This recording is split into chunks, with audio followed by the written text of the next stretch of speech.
আসসালামু আলাইকুম। কি অবস্থা সবার? আশা করছি সবাই অনেক ভালো আছেন। আজকে ভিডিওতে তো অনেক দেরি হয়ে যাচ্ছে। তো কথা হচ্ছে গিয়ে আমাদের সমাজে বউ এবং শাশুড়ি এটা দুটো পক্ষ। মানে সমাজ ব্যবস্থাটা আমাদের এরকম, দুটো সম্পর্ককে দুই দিকে দাঁড় করানো হয়েছে। দুটো সম্পর্ক, দুইটা পক্ষ, একজন আরেকজনের প্রতিপক্ষ। শাশুড়ি মনে করে বিয়ের পরে ছেলে তাকে আর দেখবে না, বউর সাথে সাথে ঘুরবে, বউর কথা শুনবে, তার কথা শুনবে না। এই জন্য মা সবসময় চায় ছেলেকে তার আঁচলে টেনে রাখতে, বেঁধে রাখতে। আর অন্যদিকে বউ চাইবে তার মাকে এত প্রায়োরিটি সে কেন দিবে, আমি তার স্ত্রী, সে আমাকে প্রায়োরিটি দেবে, আমার সাথে চলবে, আমার সাথে ঘুরবে। এখন দুইজনের পক্ষ থেকে দুইজনের ধারণাটা একদম ইকুয়ালি সমান, মানে ঠিক তাও বলবো না, আবার ভুল তাও বলবো না। মা যেহেতু সন্তানকে দেখে শুনে লালন পালন করে অনেকটা বছর তাকে এতটুকু পর্যন্ত এনেছে, মায়ের জন্য তার সন্তানের জন্য তার আলাদা একটা মমতাবোধ থাকতেই পারে, এটা স্বাভাবিক।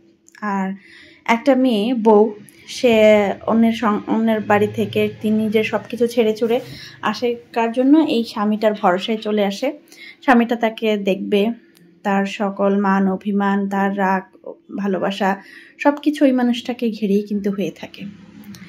এখন প্রশ্ন হচ্ছে, দুইজনই তাকে স্বামী ছেলে, একজনের স্বামী একজনের ছেলে, দুইজনই তাকে ভালোবাসে। এখন দুইজনের ভালোবাসাটা যদি এইরকম হয়, একটা মানুষ টেনশনে টক্সিক একটা সিরিয়াস একটা সিচুয়েশনে চলে আসে, যার কারণে সে সুইসাইড করতে বাধ্য হয়ে যায়। এবার আমাদেরকে বুঝতে হবে যে কি পরিমাণ একটা মানসিক যন্ত্রণায়, কি পরিমাণ একটা প্রেশারের মধ্যে একটা মানুষ গেলে, ট্রমার মধ্যে একটা মানুষ গেলে এত ভালোবাসার দুজনকে ফেলে সুইসাইড করতে বাধ্য হয়। আমার কথা হচ্ছে, শাশুড়িরা, সব শাশুড়ির কথা বলছি না, কিছু কিছু শাশুড়িরা, আপনারা যদি আপনাদের ছেলেকে আঁচলেই বেঁধে রাখতে চান, ছেলেকে সবসময় নিজের চোখে হারাইতে চান, সবসময় ছেলেকে প্যাম্পারি করতে চান, তাহলে বিয়েটা করান কেন? বিয়ে করাইয়েন না, ছেলেকে আপনার আঁচলে বেঁধে, আপনার আদর্শ আগে যদি ছেলে যথেষ্ট হয়, তাহলে তাকে বিয়ে করানোর তো কোনো প্রয়োজনই নাই। একটা অন্যের বাড়ি থেকে একটা বউ আসবে, একটা মেয়ে, অন্যের বাড়ি একটা মেয়ে আসবে, সে তার সব কিছু ছেড়ে ছুড়ে আসবে, আপনাদের থেকে অন্তত পক্ষে কিছু একটা তো সে পাওয়ার আশা করবেই।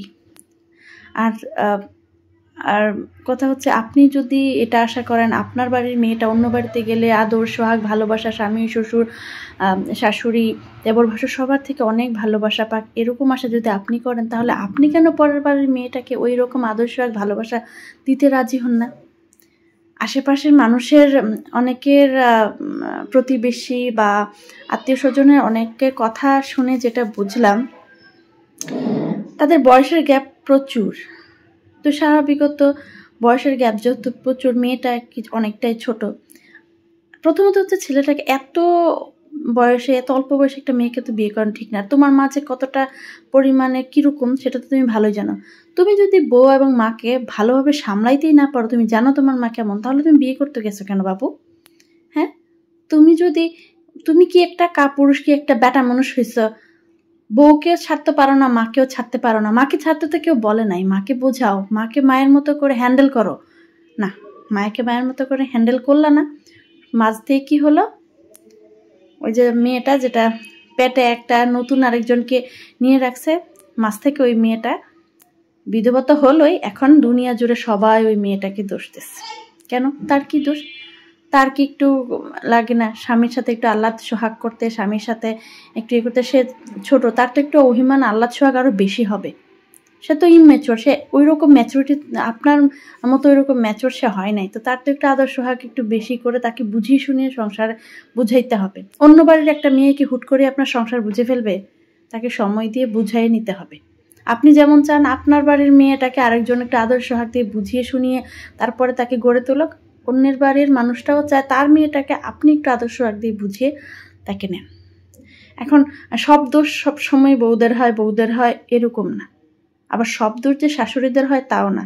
কিন্তু সিচুয়েশন যেরকম, তথ্যাদি যেরকম কথাবার্তা শোনা যাচ্ছে, সবাই চোখ বন্ধ করে বলে ফেলবে যে মেয়েটার কি আর শাশুড়িটার কি। আপনি যদি এতই ভালো হতেন 2.5 বছরের মধ্যে একবার এত যেহেতু ঝামেলা হচ্ছে অন্য ছেলের বাসায় 4-5 মাস থেকে একটু স্পেস দিতেন ওদেরকে, সেটা তো করেন নাই। আপনার ছেলে সব কি যে ভাবে তারা।